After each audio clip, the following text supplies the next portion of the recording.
What if I told you that what you've been calling normal might actually just be dysfunction that you've normalised? Dysfunction that you've been taught to accept?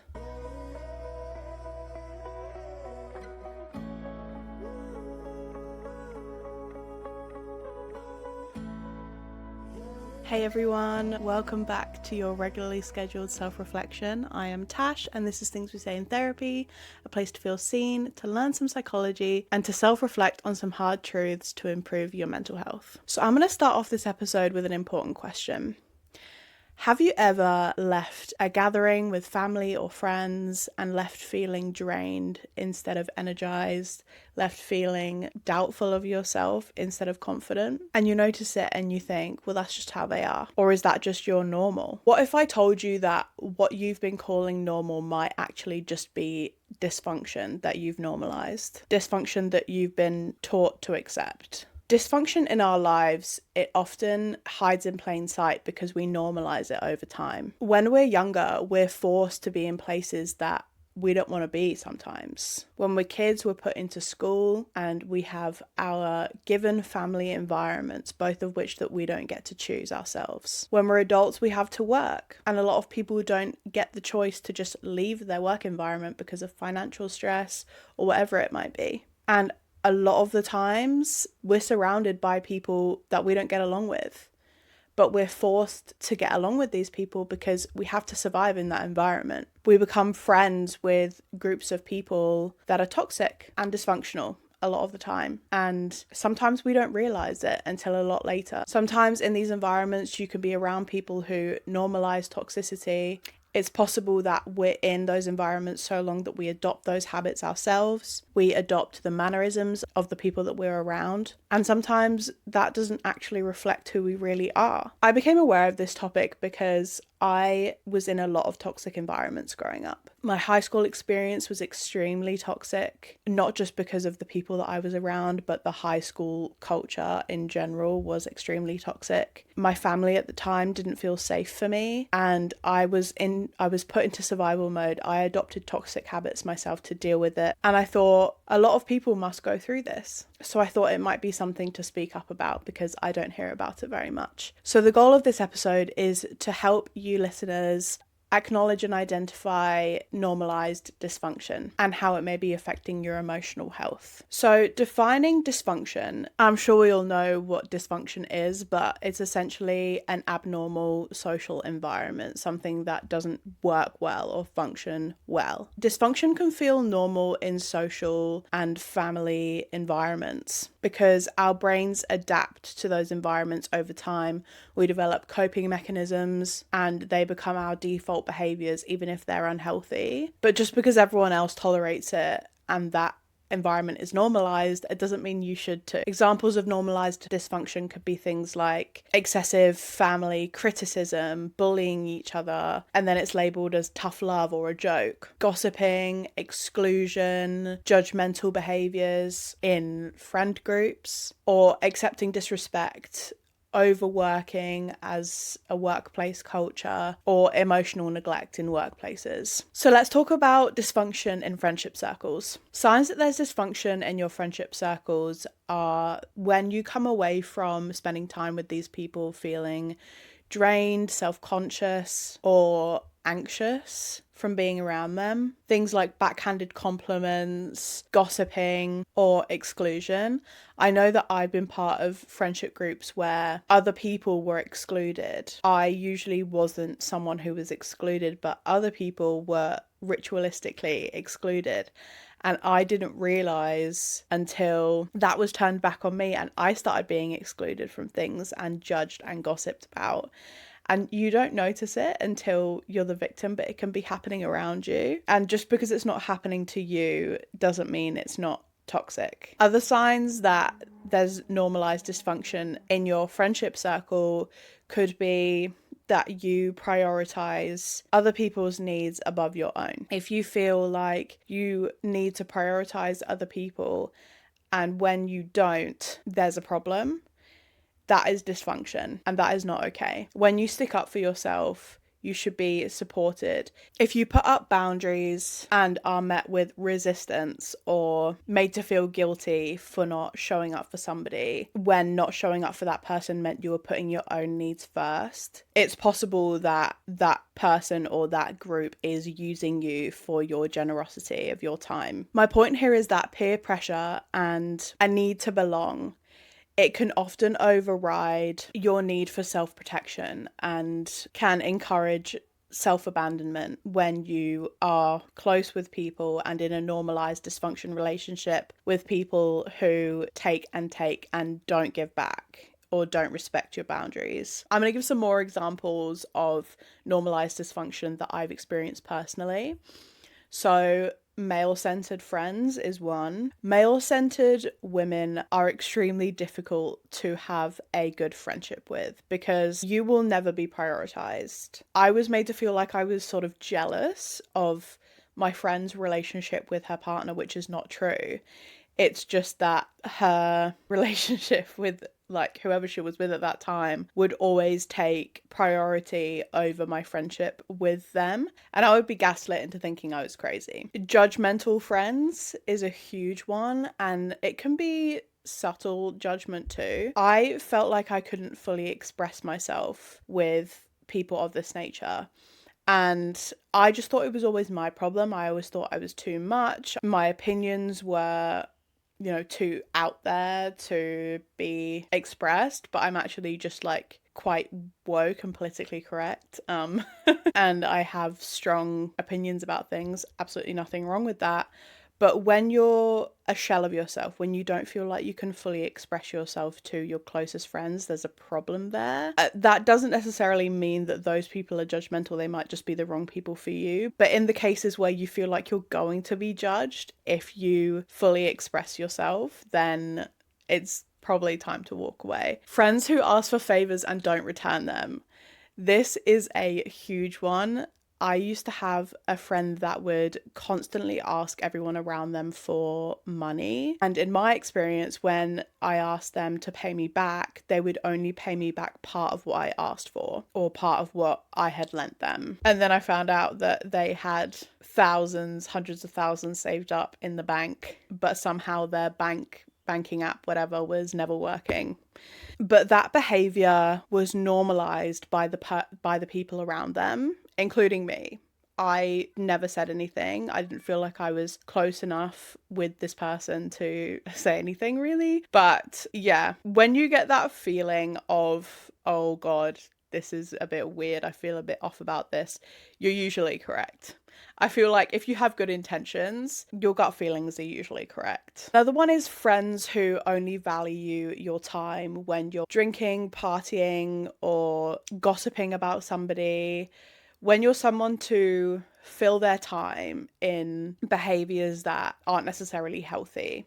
Now, that's not to say that you obviously can't have friends that you drink and do stuff like that with. But when you're spending a lot of time with people who only want to do those things with you, that is not a healthy friendship. And you're likely engaging in some unhealthy behaviours. It's probably a good time to reflect on who you're spending your time with, but also your own habits, because who you are, your habits, your interests, your behavior, everything will reflect the people that you spend most of your time with. Another one is triangulation. Now, I am somebody who is quite upfront about the things that I have a problem with. If I felt uncomfortable about something that you said, if you've done something that upset me, I am not going to keep it in. I do my best to come across as compassionate and to be understanding and sort of like not react, but sort of take everything in before I say something. I think that I do a good job with that personally. But when I do have a problem with somebody, that issue is between me and them. I want to sort it out directly with you because what is the point of telling anybody else, right? Triangulation is when insecure people who struggle with confrontation and conflict involve others in order to feel supported and like they don't have to deal with it If they can convince other people that they're in the right, then they didn't do anything wrong and they don't have to take accountability. I've been close friends with people who, whenever I would speak to them about something deep or something I had a problem with or whatever it was, someone else would always know. It was never just between me and that person in this friendship group that I was with. They would always call other people to talk about it, to rant about it, whatever, instead of speaking with me. I think that is so odd. I just think it's so immature, but I understand why they do it, but it's frustrating and impossible to have friendships with people like that when you're someone like me who likes to just get things out in the open. So something to self-reflect on here is whether you excuse toxic behaviour and normalize dysfunction around you in order to avoid conflict or in order to feel like you belong. Because it can be very easy when you're starved of connection and you're desperate to sort of have a group, which used to be me, then it's easy to sort of excuse the behavior around you and convince yourself that you're overreacting or that you have the problem and not them. You need to be honest with yourself, because being alone is never going to be worse than being surrounded by people who aren't for you or people who are toxic and dysfunctional. It's never going to be worse to be on your own, because you're going to have more time to get to know yourself, to spend time with yourself, and that's always going to be better because only you know the perfect solutions to make yourself happy. So let's move on to dysfunction in families. Now, this is a very deep topic. There are a lot of dysfunctional patterns that go on in families. Things like chronic criticism and, dismissal of feelings, emotional neglect, favoritism, triangulation between family members, and justifying harmful behavior as family tradition or that's just how the family is kind of thing. It's very easy to normalize dysfunction in families because things happen through the generations that just get passed down, and there's no one you're more likely to get your mannerisms and behaviors from than your parents, because they bring you up and they're responsible for what attachment type you grow up with. Right? I've spoken previously on attachment theory. There's so much information on it out there if you don't know much about it. But attachment bonds, they make it hard to separate from dysfunction or even notice dysfunction because you've been around it for so long. Emotional ties with family, they can blind us to that toxic behavior, especially if it's not outright abuse. Things like emotional neglect and manipulation and subtle put downs and things like that, they take a toll over a long time, and you can be gaslit or manipulated into thinking that there's actually nothing wrong with what they're doing and you are the problem. If it's possible and safe to do so, it's always important to get distance from your family when you can, because it can really come with some great clarification on what patterns have been going on in your family that you didn't notice until you were sort of separated from it. I know that a lot of toxicity in families can try and keep you around, and there's a lot of guilt surrounding leaving them. And if that is you, it's really important that you listen to your gut if it's possible for you to do so. I know that financial issues are a huge thing, but staying with a friend or a partner for even just a little bit can help you get some clarity. And talking to people outside of your family is also very important about how you're feeling and the things that go on, because talking to a safe person about what's going on can also help get an objective perspective on things. If you have that inkling that there is something toxic going on, getting clarity from people outside of the family can be quite important. So something to self-reflect on here is noticing how you feel on the inside. Don't listen to your mind, listen to your body.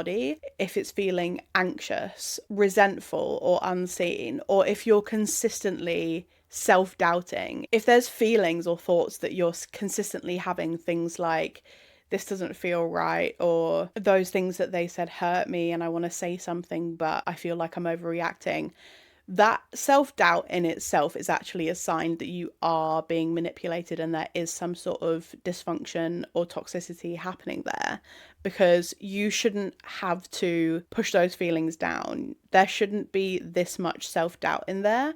If there was healthy behaviours going on, you wouldn't consistently have that doubt. You wouldn't consistently feel unseen, anxious, or hurt, and most likely you're being manipulated into feeling like you're wrong. So think about where you've compromised your own well-being, your own truth, in order to keep the peace or in order to avoid conflict. It is extremely difficult to accept that your family members that you so badly want to love you and treat you well could be acting this way.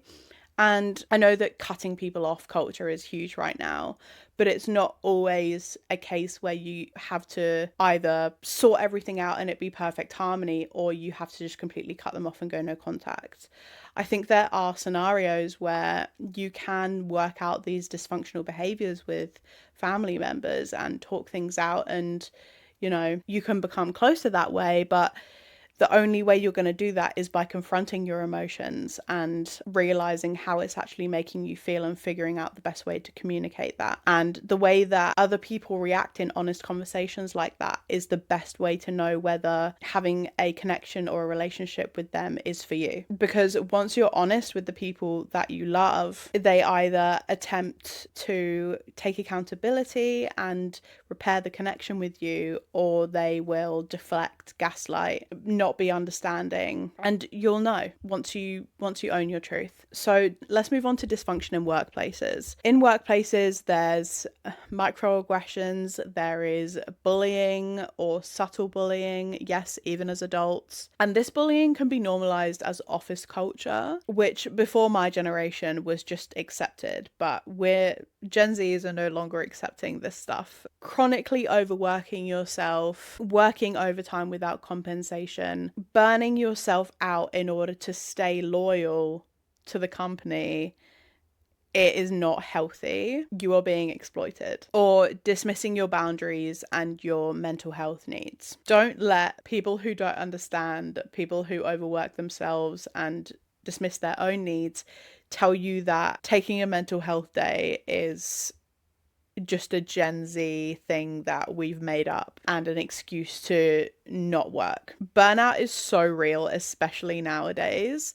Do not let people tell you that you're being weak or you're being disloyal to the company or that looking after your mental health is silly. It's so upsetting these days with the financial pressures of everything that a lot of people just don't have a choice whether they get to work in a toxic environment or not. Like, a lot of people have to stay because they will lose their house if they don't, or they'll not be able to put food on the table for their kids or whatever it is. It is so important that you stick up for yourself. There's always going to be someone somewhere that you can talk to, HR especially, about toxicity in workplace environments. But if this is you and you're having to deal with a toxic work environment, I'm so sorry. It's so difficult to not feel like you have a choice, but trust yourself and work on strengthening your confrontation skills, because that will save you in environments like this. Being able to communicate in a way that helps you stand your ground, but also doesn't create that uncomfortable conflict with saying things that you regret. It's important to learn to communicate well in environments like this. So organizational culture can normalize these things a lot, and cognitive dissonance helps employees justify it. I did an episode on cognitive dissonance a while ago. It was episode 3, I'm pretty sure, on how cognitive dissonance affects your everyday life. Please go back and listen to that. It's very insightful, and I will link it in the description. But there is a lot of cognitive dissonance that goes on in workplaces where your personal values don't match with the company's values or morals or beliefs, or there's dissonance between how the company portrays themselves publicly and how they actually are. So if the company has public values on their website saying that they value their employees, but they're rewarding people with overtime and for burning themselves out in order to stay loyal to the company or whatever it is, and putting their own personal life after their work life, and companies rewarding that. Luckily, a lot of places these days are shifting that kind of culture as Gen Z gets higher up in office culture environments and mental health is being valued a bit more. But be aware of this cognitive dissonance because it can be really harmful. So a question to ask yourself here for some self-reflection is, are you tolerating something at work that you would never tolerate in your home life? And ask yourself how this impacts your self-esteem, your energy, and your mental health, because it can slowly nag at you over time, this cognitive dissonance and dealing with the shit that you don't want to deal with simply because you need to keep the job. There are ways to go about it to deal with this stuff that won't threaten your job security. So here are some reasons why dysfunction feels normal. Repeated exposure to these environments, it shifts our baselines. In a previous episode, I spoke about hedonic adaptation in my episode about why we always want what we don't have. It's the psychological concept where we chase a new feeling, a new desire, a new something that's going to make us feel good. Then once we get that thing, it's novel, it's new, it's exciting for a while, but over time, our baseline shifts back to normal, to what it was before we had that thing, because it's now normalised in our life, and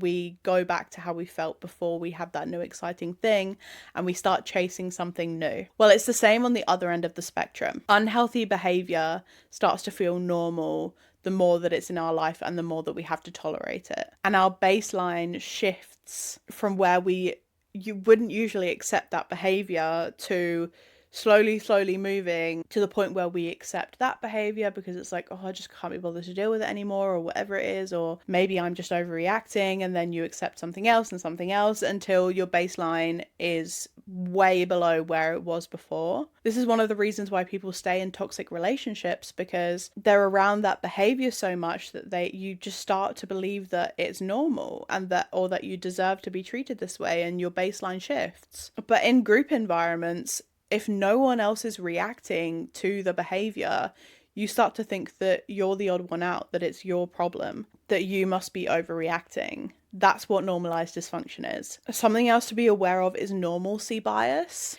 This is when something that you would usually perceive as shocking happens, and you initially go into denial because it's so far from normalcy, from your everyday life, that it's hard to believe. So you're like, oh, well, this must not be happening then because it's so far out of the ordinary. And you're like, oh, I must be overreacting. Oh, it's probably not as bad as it's coming across to be. And I feel like this could be used in this context too. I feel like when there's normalized toxic behavior and outrageous things going on around you that you wouldn't usually accept in other environments, but no one else is reacting to it, and it's so far out of your ordinary that you're like, oh, okay, that must be, that must not be what it's coming across as. And so you don't say anything, you don't do anything, because you're like, oh, no, that must not be what I think it is. It's a self-preservation technique, because we convince ourselves that we're just overreacting so that we don't risk making a big deal out of something that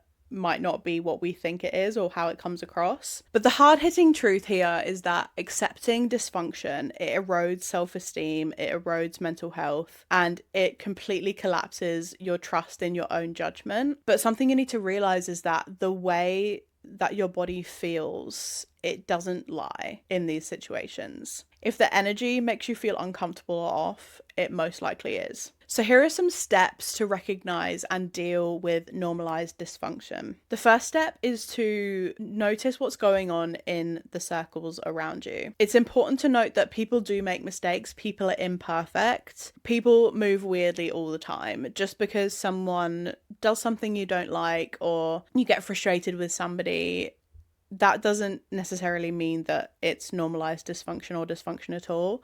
What we're talking about here is patterns. Patterns where you notice that your environment isn't serving you, or it contradicts your morals and beliefs, or it makes you uncomfortable and it's just not where you want to be. Like, I've been in friendship groups where the other people's morals and beliefs just deeply contradicted with mine, and I wanted to belong and I wanted to have a group, and I'd been friends with these people for years at this point, so I felt really uncomfortable as that being my excuse or my reason to not be friends with them anymore. I felt like I was overreacting. I felt like that was a silly reason. I was using that as an excuse to stay in an environment where I could belong, where I was part of something. It never serves you to do that. Another way to sort of see whether the environment you're in is dysfunctional is testing boundaries in small, safe ways. So saying no in certain situations, or prioritizing yourself when someone else expects something of you. If you're met with resistance and you're met with judgment or some people saying nasty things to you or whatever, like, they're not the people for you. Your friends should support you doing what is best for you in every situation. That doesn't mean you should never be there for your friends, but in situations where it would make you uncomfortable or you would be abandoning yourself in order to do whatever it is, your friends should support you in that and be understanding. If they don't, they're not your friends. Something else you can do is to seek someone to talk to or go to therapy. This can help you gain perspective, like an objective perspective on patterns that you've normalized in your life. Sometimes you just need to explain it to somebody else in order to realize how dysfunctional it is. I absolutely did this. I had a friend stay with me who I hadn't seen in years, and I was telling him about this situation that I was having with someone who was supposedly my close friend. And I told them how she treated me. And he was like, what? That's not okay. She shouldn't have done that.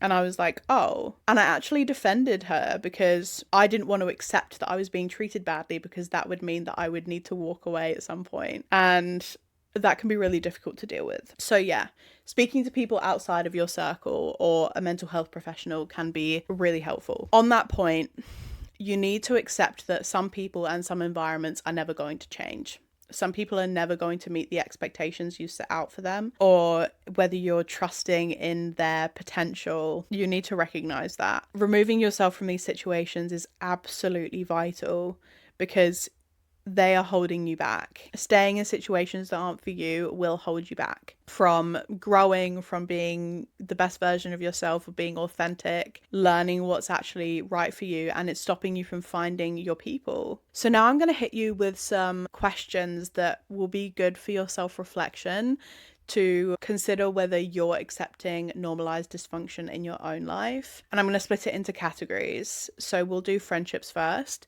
So consider which friends leave you feeling drained or self-critical. A lot of the time, friends who are critical of themselves can subconsciously make you critical of yourself, because you tend to mirror the people that you spend a lot of time with. And do you excuse toxic behaviour because you want to belong, or because you want to avoid conflict, or you're chasing a sense of safety by staying with the same people? A couple questions about family. Which family patterns make you anxious, unseen, or resentful? Or where have I compromised my well-being to maintain harmony or avoid guilt? A couple about workplaces. Am I tolerating behaviour at work that I would never accept elsewhere? And how does my work environment impact my self-esteem, my energy, and my mental health? And then a few for your own personal awareness. When you notice yourself leaving environments where you feel upset or anxious, ask yourself whether this is a normal emotion, a normal reaction to something that has happened,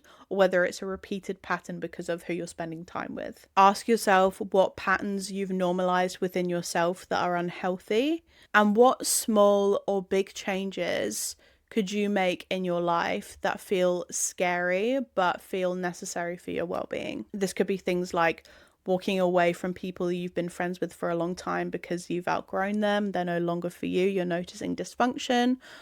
Or is it having a conversation with somebody about patterns you've noticed? But whatever you do, listen to how you're feeling. Answering these questions honestly can feel very uncomfortable, but this discomfort is the first step to reclaiming your authentic self and to move towards a life that you genuinely value and that feels healthy and harmonious, but genuinely harmonious, not harmonious in a way that makes you abandon yourself. A final little word to say that recognizing normalized dysfunction can be, and a lot of the time is, met with resistance, because the people around you feel so comfortable in that dysfunction that they don't want to disrupt it. And so you will be made to feel like the black sheep. You will be made to feel like you are in the wrong for feeling that way.